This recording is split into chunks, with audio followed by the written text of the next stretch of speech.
Hello everyone, and in today's video I'm going to be going over my brand new series called Stat and Item Analysis. This is the first episode in this series, and the series will be going on stats and items and their interactions with chess pieces. Today's video is on mana generation and how stats and items affect specific pieces. So, let's get into it.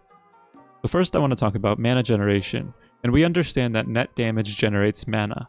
And what that means is that resistances are taken into account before mana generated is calculated. And that means that God of War or Knight Shields can severely impact your mana generation. Each instance of damage is a discrete event, and what that means is that there are instances where an ability does more than one hit and applies multiple instances of damages. For example, Swordman. It hits multiple times, but it also can hit multiple targets. Each individual unit, when they suffer damage, is a different event. And there's multiple events because it lasts a certain amount of time. Damage generates mana until a maximum is reached for that event. And what that means is that each unit can generate a certain amount of mana per attack and not any more unless modified.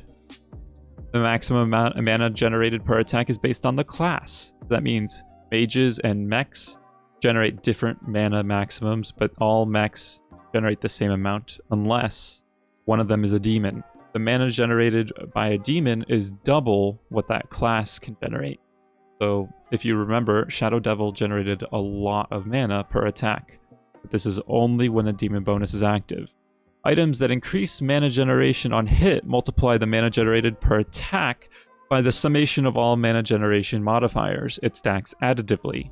And what this means is that each magicka or mana generation item you add onto the piece increases the mana generated by that percentage additively, starting at 100%. So if you have one magicka crystal, generate 200% mana. If you add another one, go up to 300% mana, not 320%. Classes that can generate 10 or 20 mana per attack must do 25 or 50 net damage respectively.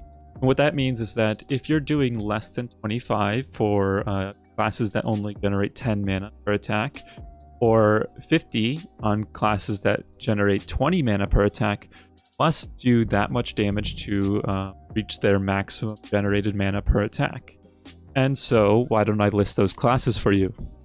The classes that can generate 10 max mana per attack are the Druid, Mech, Warrior, Knight, Assassin, and Hunter. Remember, if there is a demon, then that will generate 20 maximum mana per. Moving on to the ones that can generate 20 max mana per attack, we have the Mage, Warlock, Priest, and Shaman. And so you remember what I was talking about with the Shadow Devil. Shadow Devil is the only demon that has one of these characteristics, and that's why he generated mana extremely fast. The only class that I'm missing here is Wizard, which is, I believe, 10 and 20 for the Grim Touch because it's a demon. Why don't I give you some examples of discrete damaging events? And I think you may learn something here. I gave an example earlier about the Swordman. Well, that's not all that can be taken into consideration here. An auto attack is a discrete damage event. Each unit that's struck by an AoE ability, such as Kamehameha, which is the Tortola ultimate, will be a discrete damaging event. So that's why when Mage casts a spell, they often go to full mana. Pulse Staff's active flat damage, so this is the active at the very beginning of the round, is a discrete damage event. Pulse Staff's active percent damage is another a discrete damage event. And what this means is that there are two discrete damaging events on Pulse Staff, meaning that it applies twice the mana that it did before when it only had one distinct event. And I want to thank Ice Cream for bringing this to my attention. The next thing that's I want to bring up is a single tick from Dark Spirit, Venom, or Doom's damage over time ability is a discrete damaging event. If the ability does at least 25 or 50 damage respectively, then they will generate that much mana. So, next I want to talk about item interactions with mana generation. So, Blade Mail reflects damage, and they follow the same rules as the wearer. What that means is that if something damages a mech who generates 10 maximum per attack and does at least 25 damage, each attack or instance of that damage will generate 10 mana for the mech that's wearing the blade mail. Dragonbone Shield reduces damage by a flat amount, and that is applied prior to armor resistances. And what that means is that if the net damage on the target is then reduced below the 25 or 50 minimum, then you will generate less than 10 or 20 mana per attack. Axe of Fury, where it has a cleave effect or Shadow Edge as well, each target that's hit by that pure damage cleave is a discrete damaging event. In the case of the Shadow Edge, this would mean that you generate 7 times, or perhaps 8. I don't know if the cleave also affects the primary target. That would be an interesting test to run in the future. But that would generate a lot of mana if you did enough damage for the 30% cleave to be above that minimum or that maximum threshold. Mjolnir is a on-hit proc weapon which can hit multiple targets. Each target that's hit is a discrete damaging event.